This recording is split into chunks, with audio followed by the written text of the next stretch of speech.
Oberland. Oberlandler. Ja. Haben Sie das schon mal gehört? Kennst du den? Nein, auch nicht. Haben Sie noch nicht gehört? Nein. Haben Sie schon mal was von der gehört? Nein. Nicht? Okay. Tut mir leid, kenne ich nicht. Kennen Sie nicht? Nein. Okay. Nein. Okay. Ich selber kenne es jetzt nicht so gut, aber ein paar Freunde von mir haben T-Shirts von denen. Die machen sowas, ne? So Sprüche und sowas. Das ist ein T-Shirt-Unternehmen. Sitzt in Tölz. Da sind so bayerische Sprüche drauf. Können Sie den lesen? Das haben wir schon auch so gemacht. Mein Dirndl ist gerade in der Wäsche. Es gibt auch die Männervarianten mit Aha. Lederhosen. Was ist da? Ach, mit Lederhosen. Genau, gibt's auch. Also das würde ich anziehen. Wie gefällt Ihnen Lustig. Mai, schon ganz lustig. das? Sehr gute Sache. Ja, Ja, schon lustig. Oder? Würden Sie das auch anziehen? Ja, im Sommer schon. Was ist das für eine Größe? Warte. M.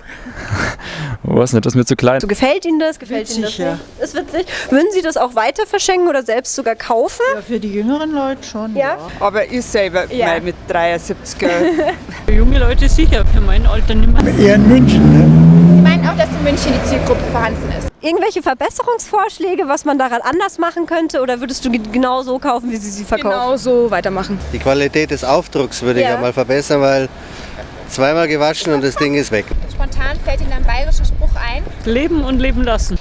Blaukraut bleibt Blaukraut und Brautkleid bleibt Brautkleid. Das war's auch schon. Vielen Dank.